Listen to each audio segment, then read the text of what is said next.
Hello दोस्तों, क्या आपने कभी सोचा है कि हम इस दुनिया में क्यों आए हैं? हमारा असली उद्देश्य क्या है? हम दिन रात भाग रहे हैं सक्सेस के पीछे, रिलेशनशिप्स के पीछे, वेल्थ के पीछे, बट स्टिल कहीं ना कहीं एक एम्प्टीनेस महसूस होती है। ऐसा क्यों? क्या हमारी लाइफ का कोई हायर पर्पस है या बस एक एंडलेस साइकिल है? खुशी, दुख, मेहनत और फिर अंत में शून्यता।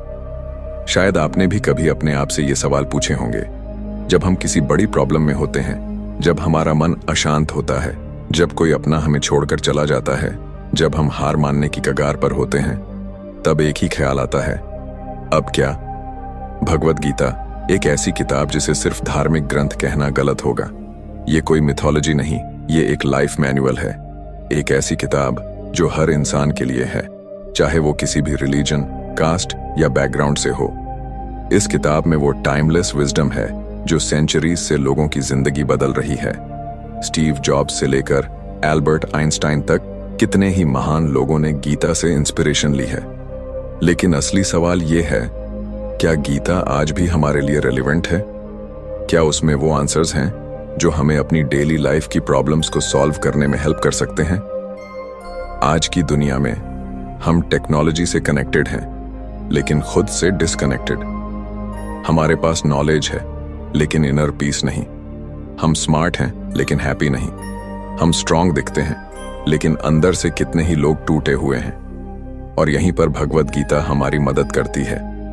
ये सिर्फ एक स्पिरिचुअल किताब नहीं बल्कि माइंडसेट शिफ्ट की एक की है। आज हम भगवद गीता के पहले 5 अध्यायों की बात करेंगे जहां से ये पूरी जर्नी शुरू होती है। इमेजिन कीजिए एक युद्ध का मैदान, चारों तरफ सिर्फ युद्ध की ध्वनि, तलवारों की चमक, सैनिकों की गर्जना और बीच में खड़ा एक योद्धा जो सबसे महान वीरों में से एक है, लेकिन आज वो लड़ नहीं सकता। अर्जुन, जो अब तक हजारों युद्ध जीत चुका था, आज कंफ्यूजन और डर में डूबा हुआ है। उसकी हालत ठीक वैसी ही है जैसी हमारी होती है जब लाइफ हमें ऐसे मोड़ पर ले आती है जहां हमें समझ नहीं आता कि आगे क्या करें। क्या आपको कभी ऐसा लगा है कि आपके सामने 2 रास्ते हैं लेकिन आप कंफ्यूज्ड हैं कि कौन सा सही है? कभी ऐसा महसूस हुआ है कि आपकी लाइफ की सारी मेहनत, सारे सपने अचानक मीनिंगलेस लगने लगे? अर्जुन भी इसी कंफ्यूजन में था। और यहीं पर भगवान श्री कृष्ण ने जो बातें कहीं वो सिर्फ अर्जुन के लिए नहीं थीं, वो हमारे लिए भी थीं। तो क्या आप रेडी हैं इस अद्भुत जर्नी के लिए? इस वीडियो में हम गीता के इन पहले 5 अध्यायों की गहराई में जाएंगे। हम देखेंगे कि कैसे इन एंशिएंट शब्दों में मॉडर्न लाइफ की हर प्रॉब्लम का सॉल्यूशन छिपा है। और सबसे खास बात, ये सिर्फ एक कहानी नहीं, ये आपकी अपनी कहानी है। अध्याय 1, अर्जुन विषाद योग। क्या आपने कभी ऐसा महसूस किया है कि जिंदगी आपको एक ऐसे मोड़ पर ले आई है जहां से आगे बढ़ने की हिम्मत नहीं हो रही, जहां सब कुछ धुंधला लग रहा है, जहां सही और गलत में फर्क करना मुश्किल हो गया है? कभी ऐसा हुआ है कि आपने जो सालों तक सोचा, जो सपने देखे, जिन चीजों के लिए मेहनत की, वो सब अचानक बेमतलब लगने लगे? ये वही स्थिति है जिसमें अर्जुन खुद को पाता है, कंफ्यूजन, डर और गहरे इमोशनल टर्मोइल में डूबा हुआ। और अगर हम अपनी जिंदगी पर नजर डालें तो अर्जुन की ये स्थिति सिर्फ उसकी नहीं, हम सब की है। जब हम बचपन से बड़े होते हैं तब हमें सिखाया जाता है कि स्ट्रांग बनो, फियरलेस बनो, डिसीजंस लो, हार मत मानो। लेकिन कभी कभी ऐसा वक्त आता है जब हमारी स्ट्रेंथ ही हमारी सबसे बड़ी वीकनेस बन जाती है। हम इतने डिसीजंस ले चुके होते हैं, इतनी जिम्मेदारियां उठा चुके होते हैं, इतनी उम्मीदें जोड़ चुके होते हैं कि अचानक जब लाइफ हमें एक टफ चॉइस देती है तो हम फ्रीज हो जाते हैं। हमें समझ ही नहीं आता कि क्या करें। और तब हम अपने आप से वही सवाल पूछते हैं जो अर्जुन ने कृष्ण से पूछा था, अब मैं क्या करूं? अर्जुन, जो एक महान योद्धा था, जिसने कभी भी युद्ध से मुंह नहीं मोड़ा था, वो आज अपने ही विचारों से हार रहा था। वो जानता था कि उसे क्या करना चाहिए, लेकिन उसका मन उसे रोक रहा था। क्या आपको कभी ऐसा महसूस हुआ है कि आपका दिल कुछ और कहता है लेकिन आपका दिमाग कुछ और? कि आप जानते हैं आपको आगे बढ़ना है लेकिन अंदर से एक आवाज कहती है, क्या ये सही है?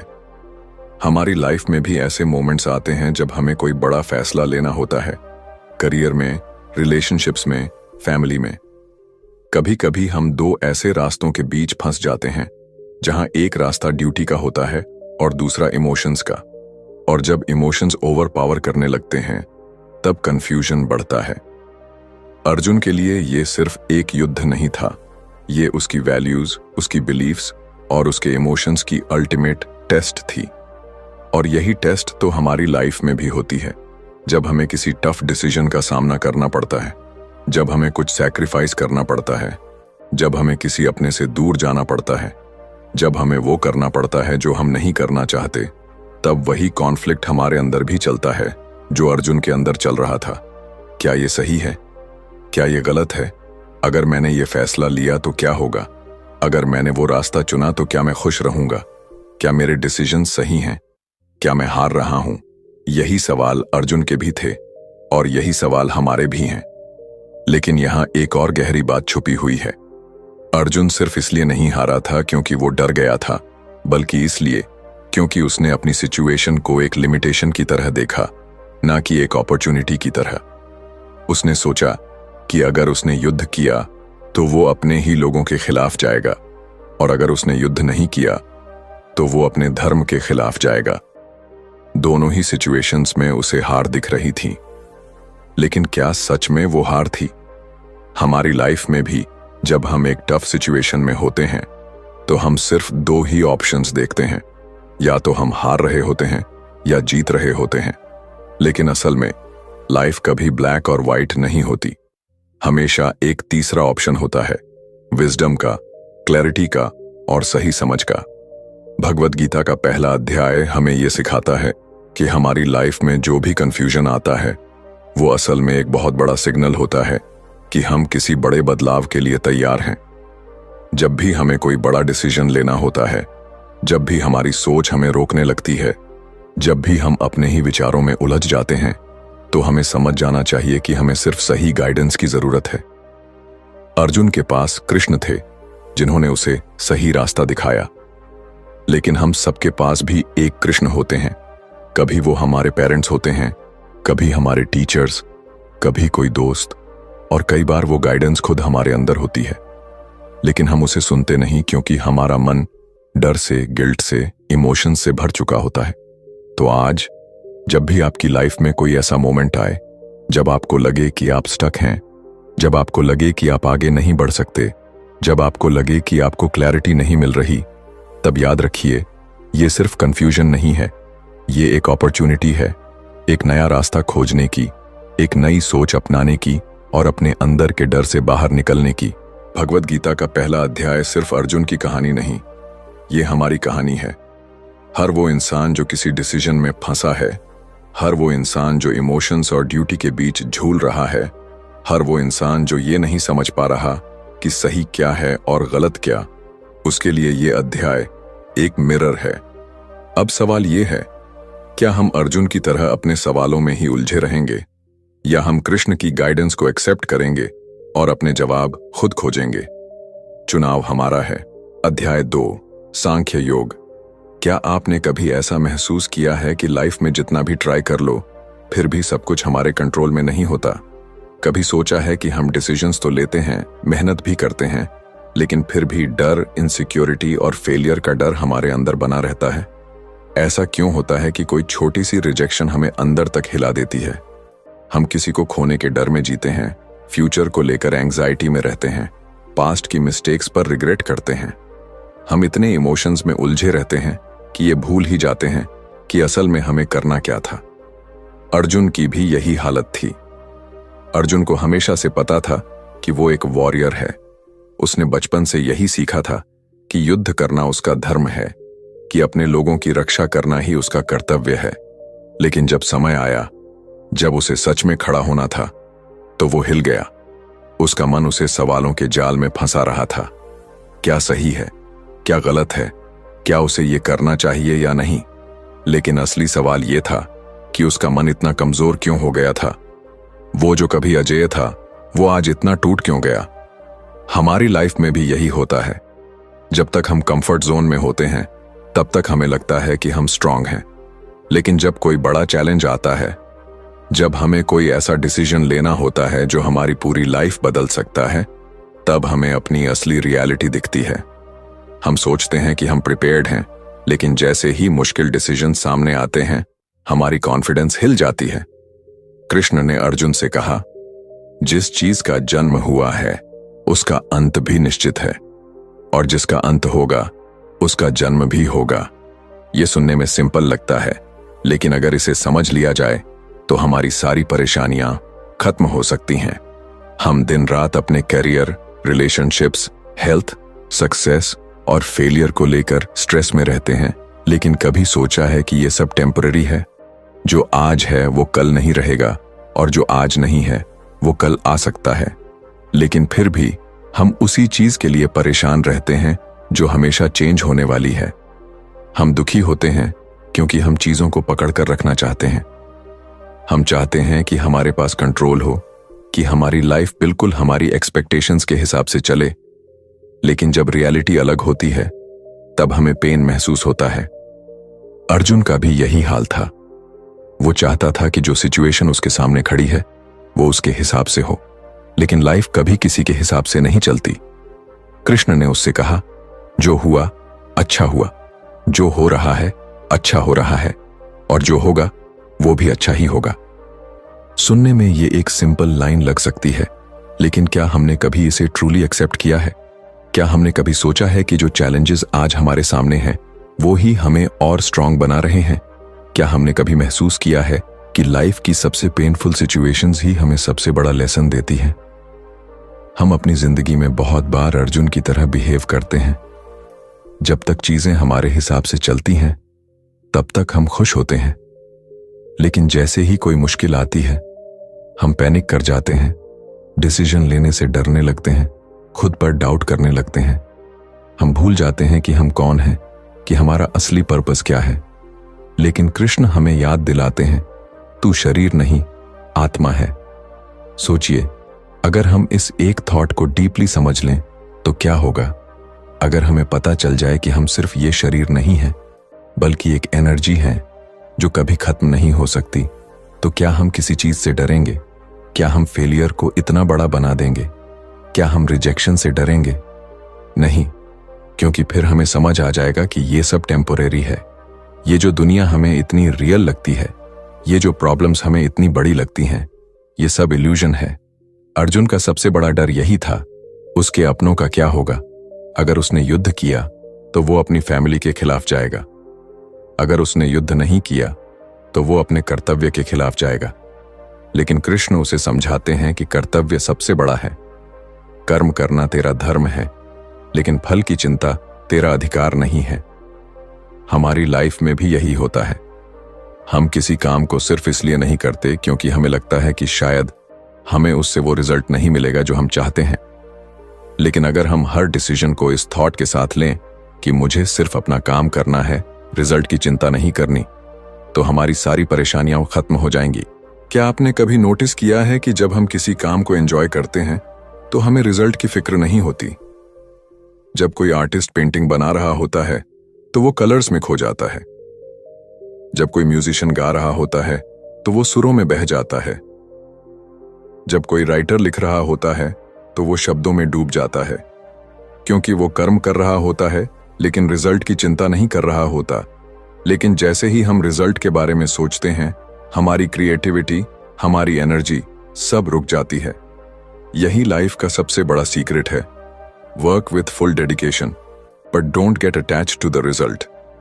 तो अब सवाल ये है, क्या हम अर्जुन की तरह अपने इमोशंस में फंसे रहेंगे, या फिर हम कृष्ण की बात को समझकर अपने डर, अपने डाउट्स को पीछे छोड़कर आगे बढ़ेंगे? क्या हम इस रियलाइजेशन को एक्सेप्ट करेंगे कि हम इस दुनिया में सिर्फ अपने कर्म को निभाने आए हैं और बाकी सब कुछ एक इल्यूजन है? सांख्य योग हमें यही सिखाता है कि लाइफ सिर्फ डिसीजंस लेने का नाम नहीं, बल्कि सही माइंडसेट के साथ डिसीजंस लेने का नाम है।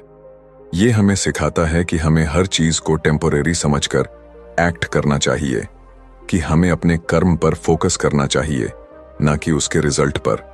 और सबसे बड़ी बात, हमें अपने अंदर उस क्लैरिटी को लाना चाहिए जो हमारे फियर और डाउट को खत्म कर सके। तो अब आप सोचिए, क्या आप भी अपनी लाइफ में अर्जुन की तरह उलझे हुए हैं, या फिर आप कृष्ण की बात को समझकर अपने हर फियर से, हर इनसिक्योरिटी से, हर डाउट से ऊपर उठ सकते हैं? क्योंकि चॉइस आपकी है, डर में जीने की या क्लैरिटी में आगे बढ़ने की। अध्याय 3, कर्म योग। क्या आपने कभी ऐसा महसूस किया है कि आप अपनी पूरी मेहनत लगा रहे हैं, दिन रात काम कर रहे हैं, हर पॉसिबल कोशिश कर रहे हैं, लेकिन फिर भी वो रिजल्ट नहीं मिल रहा जिसकी आप उम्मीद कर रहे थे? कभी ऐसा लगा है कि आप अपने गोल्स के पीछे भागते जा रहे हैं, लेकिन हैप्पीनेस कहीं पीछे छूट गई है? या फिर ऐसा हुआ है कि आपने किसी काम में अपना दिल और जान लगा दी, लेकिन जब रिजल्ट आया तो वो आपकी एक्सपेक्टेशंस के हिसाब से नहीं था और फिर एक खालीपन सा महसूस हुआ? हम सब इस सिचुएशन से गुजरे हैं। जब भी हम कोई काम करते हैं तो हमारा पूरा ध्यान उस काम के आउटकम पर होता है। अगर रिजल्ट अच्छा आया तो हम खुश हो जाते हैं, और अगर रिजल्ट हमारे हिसाब से नहीं आया तो हम टूट जाते हैं। यही हमारी सबसे बड़ी परेशानी है। हम कर्म करने से ज्यादा उसके फल को लेकर ऑब्सेस्ड रहते हैं। और यही कंफ्यूजन अर्जुन के अंदर भी था। अर्जुन का सवाल बिल्कुल लॉजिकल था। अगर सब कुछ पहले से तय है, अगर जो होना है वो होगा, तो फिर मेहनत करने का क्या फायदा? अगर हमारे एक्शंस का रिजल्ट हमारे हाथ में नहीं है, तो फिर हमें मेहनत क्यों करनी चाहिए? अगर ये दुनिया एक इल्यूजन है, तो फिर हमें इस दुनिया की चिंता करने की क्या जरूरत है? कृष्ण ने अर्जुन की इसी कंफ्यूजन को दूर करने के लिए कर्मयोग का ज्ञान दिया। कृष्ण ने कहा, तुझे सिर्फ कर्म करने का अधिकार है, लेकिन कर्म के फल पर तेरा कोई अधिकार नहीं। ये सुनने में सिंपल लगता है, लेकिन ये हमारी पूरी माइंडसेट बदल सकता है। सोचिए, अगर हम किसी चीज को पूरे दिल से करें, बिना इस डर के कि उसका रिजल्ट क्या होगा, तो हम कितना स्ट्रेस फ्री रहेंगे। हमारी सबसे बड़ी प्रॉब्लम यही है कि हम रिजल्ट को पकड़ कर रखते हैं। जब हम किसी जॉब के लिए अप्लाई करते हैं तो हमें सबसे ज्यादा टेंशन रिजल्ट की होती है। जब हम किसी कंपटीशन में हिस्सा लेते हैं तो हम रिजल्ट के बारे में सोच सोच कर खुद को परेशान कर लेते हैं। जब हम कोई बिजनेस शुरू करते हैं तो हमें हर पल यही डर रहता है कि कहीं फेलियर ना हो जाए। लेकिन अगर हम रिजल्ट की चिंता छोड़कर सिर्फ कर्म पर फोकस करें तो क्या होगा? जब भी हम किसी चीज को एक्सपेक्टेशंस के साथ करते हैं तो हम दो चीजों में फंस जाते हैं। या तो हम डर के साथ काम करते हैं या फिर ईगो के साथ। अगर हमें रिजल्ट को लेकर डर है तो हम कभी अपना बेस्ट नहीं दे पाएंगे, और अगर हमें रिजल्ट को लेकर ओवर कॉन्फिडेंस है तो भी हम गलती कर सकते हैं। लेकिन कर्म योग हमें इन दोनों से बाहर निकलने का रास्ता दिखाता है। क्या आपने कभी किसी बच्चे को खेलते हुए देखा है? वो अपने खेल में इतना खो जाता है कि उसे इस बात की कोई चिंता नहीं होती कि वो जीत रहा है या हार रहा है। उसे बस खेलना अच्छा लगता है और इसी प्रोसेस में वो अपना बेस्ट देता है। यही कर्म योग की सबसे बड़ी टीचिंग है। कर्म को इस तरह करो कि वो खुद ही तुम्हारे लिए रिवॉर्ड बन जाए। लेकिन क्या इसका मतलब ये है कि हमें रिजल्ट की परवाह ही नहीं करनी चाहिए? क्या इसका मतलब ये है कि हमें बिना सोचे समझे कोई भी काम करना चाहिए? नहीं, इसका मतलब सिर्फ इतना है कि हमें अपने कर्म को पूरी सिंसेरिटी और डेडिकेशन से करना चाहिए, लेकिन उसके आउटकम को लेकर अटैच्ड नहीं होना चाहिए। अगर आपने कभी किसी आर्टिस्ट को पेंटिंग बनाते हुए देखा हो तो आपको समझ आएगा कि असली आर्ट तब निकल कर आती है जब आर्टिस्ट रिजल्ट के बारे में नहीं सोचता। जब कोई म्यूजिशियन गाना गाता है तो उसकी सबसे अच्छी परफॉर्मेंस तब होती है जब वो सिर्फ म्यूजिक में डूब जाता है, न कि इस चिंता में कि लोग उसकी तारीफ करेंगे या नहीं। जब कोई राइटर लिखता है तो उसकी बेस्ट राइटिंग तब आती है जब वो वर्ड्स में खो जाता है, न कि इस डर में कि कितने लोग उसकी किताब पढ़ेंगे। यही कर्म योग का एसेंस है, अपने काम को पूरी तरह जीना, बिना किसी डर और बिना किसी लालच के। हमारी मॉडर्न लाइफ में भी यही फिलॉसफी काम आती है। जब हम किसी रिलेशनशिप में होते हैं तो अगर हम हर वक्त यही सोचें कि हमें बदले में क्या मिलेगा, तो वो रिलेशनशिप कभी सक्सेसफुल नहीं होगी। लेकिन जब हम बिना किसी एक्सपेक्टेशन के प्यार करते हैं, तब हम असली हैप्पीनेस महसूस करते हैं।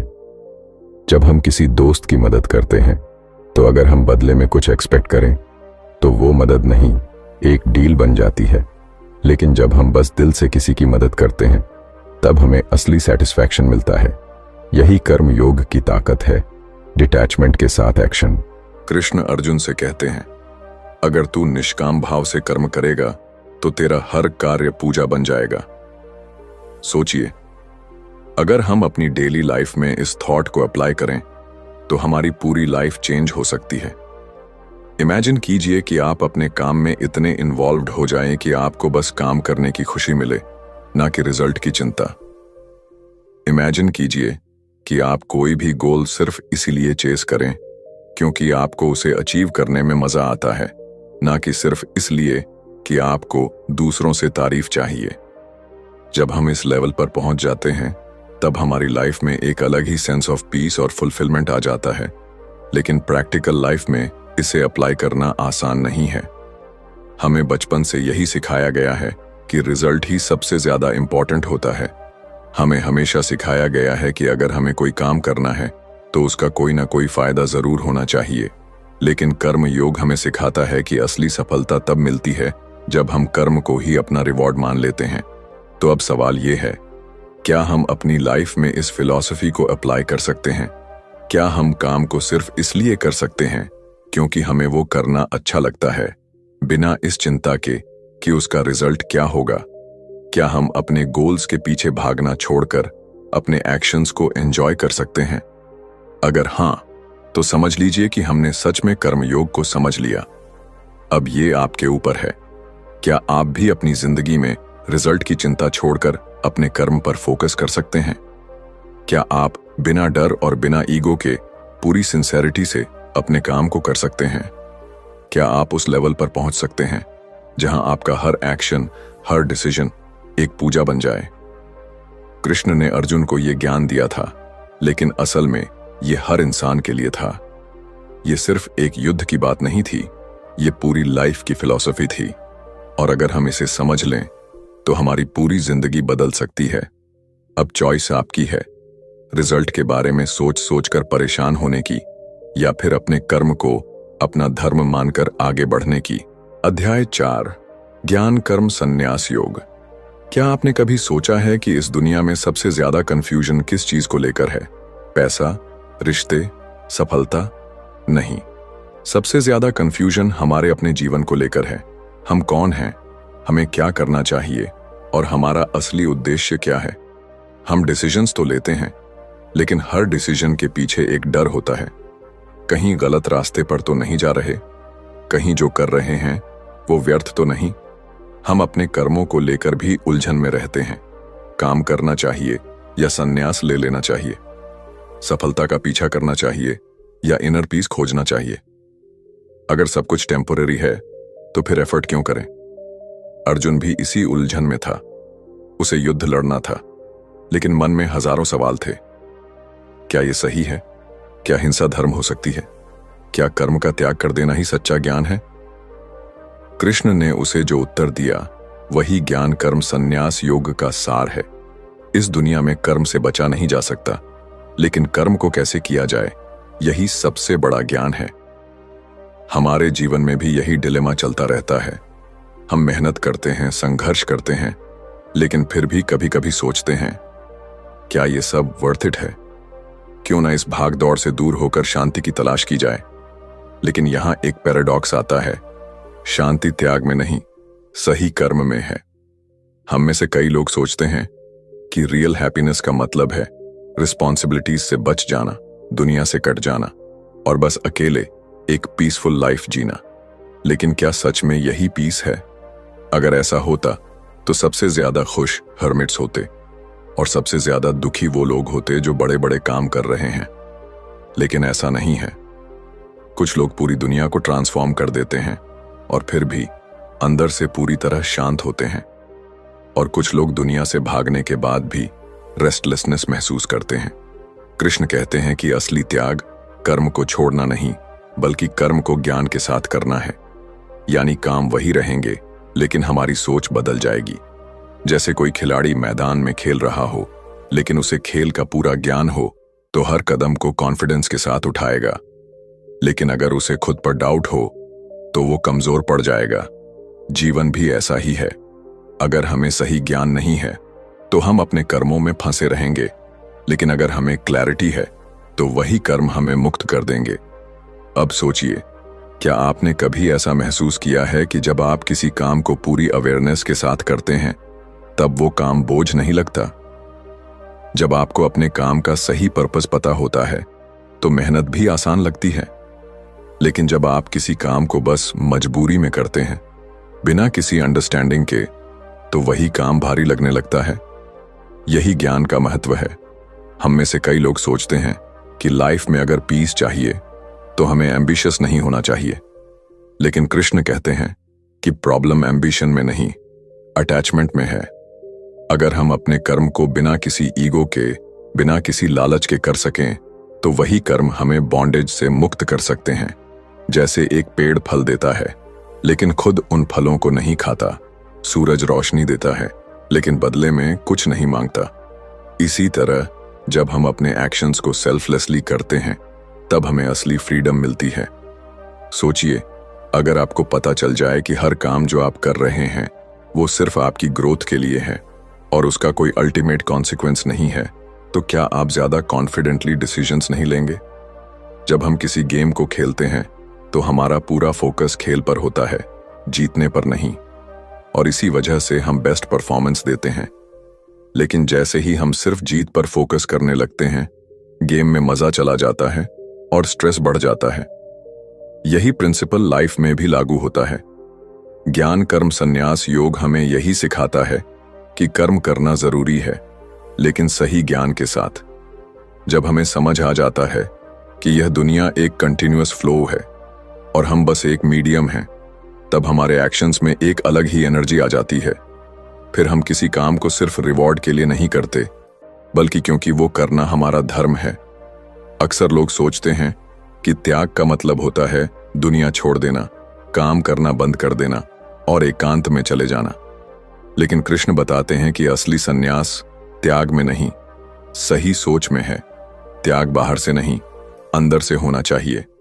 अगर मन में इच्छा है तो भले ही आप जंगल में चले जाएं, फिर भी शांति नहीं मिलेगी।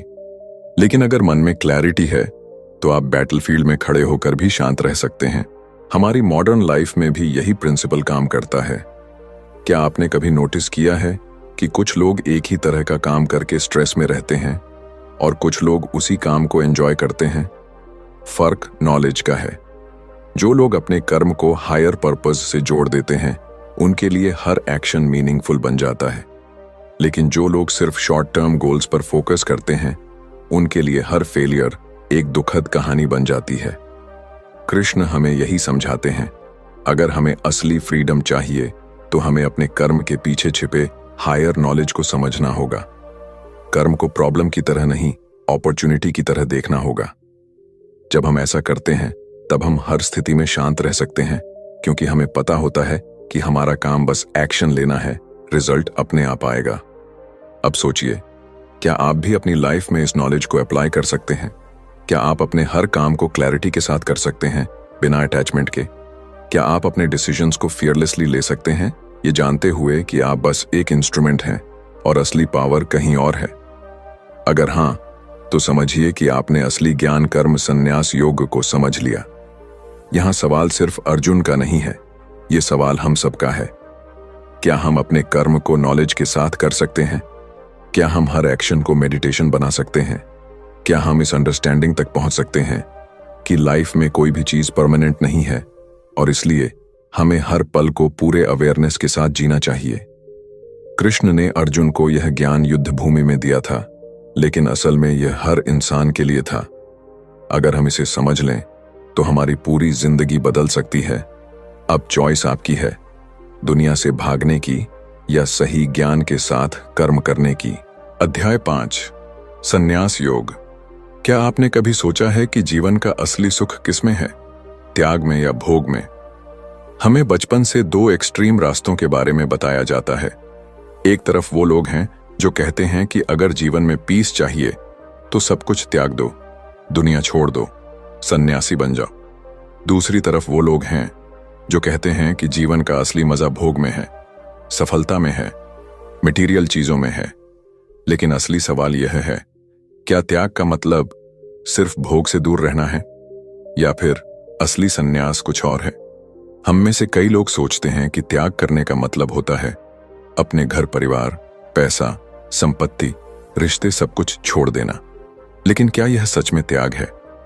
अगर मन में इच्छाएं बनी रहें तो क्या बाहरी चीजें छोड़ देने से सच्चा संन्यास आ सकता है? सोचिए, अगर कोई इंसान जंगल में चला जाए लेकिन उसका मन अब भी दुनिया के सुखों में अटका हुआ हो, तो क्या वो सच में सन्यासी कहलाएगा? और दूसरी तरफ कोई इंसान दुनिया में रहकर, अपने परिवार और समाज के बीच रहकर भी भीतर से पूरी तरह शांत हो, तो क्या वो सन्यासी नहीं कहलाएगा? कृष्ण कहते हैं कि सच्चा सन्यास त्याग में नहीं, दृष्टि में है।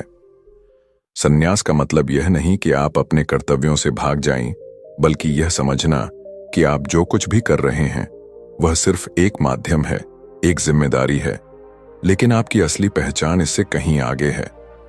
जब आप इस समझ के साथ कर्म करते हैं तो वो कर्म भी सन्यास बन जाता है। क्या आपने कभी महसूस किया है कि जब आप किसी चीज को पकड़ कर रखते हैं तो वो चीज आपके लिए बोझ बन जाती है, लेकिन जब आप उसे जाने देते हैं तो एक अलग ही सुकून महसूस होता है। यही असली सन्यास है, भीतर से मुक्त हो जाना। यह कोई बाहरी क्रिया नहीं, बल्कि एक अंदरूनी अवस्था है। हमारे जीवन में अक्सर यह भ्रम होता है कि जो चीज हमें सुख दे रही है वही हमारे दुख का कारण भी बन रही है। हम किसी चीज को अपनी जिंदगी का हिस्सा बना लेते हैं, उस पर पूरी तरह डिपेंड हो जाते हैं, और जब वो चीज छिन जाती है तो टूट जाते हैं। लेकिन अगर शुरुआत से ही हमें यह समझ हो कि यह दुनिया टेम्पोरेरी है, हर चीज बदलने वाली है, तो क्या हम किसी भी चीज को लेकर इतने ऑब्सेस्ड होंगे? अगर आपने कभी नोटिस किया हो तो जब हम कोई चीज छोड़ने का डिसीजन खुद लेते हैं तो हमें सुकून मिलता है, लेकिन जब कोई चीज हमसे जबरदस्ती छीन ली जाती है तो हमें दर्द होता है। यही डिफरेंस है सन्यास और मजबूरी में त्याग का। सन्यास तब होता है जब हम खुद यह समझ जाते हैं कि इस दुनिया में कुछ भी परमानेंट नहीं है, और इसलिए हम किसी चीज से इमोशनली अटैच्ड नहीं होते।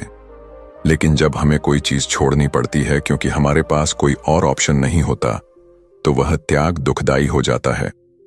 क्या आपने कभी किसी इंसान को देखा है जो अपनी पूरी जिंदगी मेहनत करता है, पैसा कमाता है, नाम बनाता है, लेकिन फिर भी अंदर से खाली महसूस करता है? और दूसरी तरफ कुछ लोग ऐसे भी होते हैं जो बहुत साधारण जीवन जीते हैं, लेकिन फिर भी भीतर से पूरी तरह संतुष्ट रहते हैं। यह फर्क सन्यास का है। सन्यास का मतलब दुनिया से भागना नहीं, बल्कि दुनिया में रहकर भी उससे डिटैच्ड रहना है। कृष्ण हमें यह समझाते हैं कि सन्यास और कर्मयोग दोनों का लक्ष्य एक ही है, अंतर की शांति। जो इंसान अपने कर्मों को एक पूजा की तरह करता है, बिना किसी अटैचमेंट के, वो भी सन्यासी है। और जो इंसान सब कुछ छोड़कर भी अगर अपने मन में इच्छाएं रखता है, वो असली सन्यासी नहीं है। असली सन्यास मन का है, बाहरी चीजों का नहीं। अगर हम अपने जीवन को एक खेल की तरह देखें, जहां हम बस अपनी बेस्ट परफॉर्मेंस देने आए हैं, तो क्या हमें हार जीत की इतनी चिंता होगी? जब कोई खिलाड़ी मैदान में उतरता है, तो अगर वह सिर्फ हारने के डर में जिए, तो क्या वह अपना बेस्ट दे पाएगा? लेकिन अगर वह पूरे दिल से खेलता है, यह जानते हुए कि हार जीत मायने नहीं रखती, बल्कि खेलना ही असली आनंद है, तो वो अपने हाईएस्ट पोटेंशियल तक पहुंच सकता है। यही सन्यास की असली भावना है, कर्म करते जाना, लेकिन उससे बंधे बिना। सोचिए, अगर हम अपनी जिंदगी को भी इसी प्रिंसिपल पर जिए तो कितना सुकून मिलेगा। हम हर काम को पूरे मन से करेंगे, लेकिन उससे किसी भी तरह की एक्सपेक्टेशन नहीं रखेंगे। हमें जो भी रिस्पॉन्सिबिलिटीज दी गई हैं, उन्हें पूरी सिंसेरिटी से निभाएंगे, लेकिन इस डर के बिना कि हमें बदले में क्या मिलेगा। यही असली फ्रीडम है, यही असली सन्यास है। हमारी प्रॉब्लम यह है कि हम चीजों को छोड़ना नहीं चाहते। हम रिलेशनशिप्स में रहते हैं, लेकिन हमेशा यह डर लगा रहता है कि कहीं यह रिश्ता टूट ना जाए। हम नौकरी करते हैं, लेकिन हमेशा इस चिंता में रहते हैं कि कहीं प्रमोशन ना रुके। हम बिजनेस करते हैं, लेकिन हमेशा डर लगा रहता है कि कहीं नुकसान ना हो जाए। लेकिन अगर हम इन सबसे डिटैच्ड रहना सीख लें, तो क्या हमें इतना स्ट्रेस होगा? कृष्ण हमें यह नहीं कहते कि कोई एम्बिशन मत रखो, कोई सक्सेस मत चाहो। वो बस यह समझाते हैं कि अगर तुम सक्सेस को पकड़ कर रखोगे तो वह तुम्हारे लिए बोझ बन जाएगी। लेकिन अगर तुम उसे बस एक जर्नी की तरह देखोगे तो तुम हर परिस्थिति में शांत रह पाओगे। यही असली संन्यास है। अब सवाल यह है, क्या हम भी इस फिलॉसफी को अपनी लाइफ में अप्लाई कर सकते हैं? क्या हम भी अपने कर्म को पूरी सिंसेरिटी के साथ कर सकते हैं, लेकिन बिना किसी अटैचमेंट के? क्या हम यह समझ सकते हैं कि लाइफ में कुछ भी परमानेंट नहीं है और इसलिए किसी भी चीज से बंधे रहना सिर्फ हमारे दुख का कारण बनेगा? अगर हां, तो हम सच में संन्यास योग को समझ पाए हैं। अर्जुन को कृष्ण ने यही सिखाया था। सच्चा संन्यास भागने में नहीं, एक्सेप्टेंस में है। जब हम अपने कर्मों को, अपनी जिम्मेदारियों को, अपनी परिस्थितियों को पूरी तरह एक्सेप्ट कर लेते हैं, लेकिन उनसे इमोशनली अटैच्ड नहीं होते, तब हमें असली शांति मिलती है। अब यह आपके ऊपर है। क्या आप भी इस समझ तक पहुंच सकते हैं? क्या आप भी त्याग और भोग के बीच के इस कंफ्यूजन से मुक्त होकर असली शांति की ओर बढ़ सकते हैं? कृष्ण का यह ज्ञान सिर्फ अर्जुन के लिए नहीं था, यह हमारे लिए भी उतना ही महत्वपूर्ण है। अगर हम इसे समझ लें तो हमारी पूरी जिंदगी बदल सकती है। अब चॉइस आपकी है, दुनिया से भागने की या दुनिया में रहकर भी उससे मुक्त रहने की।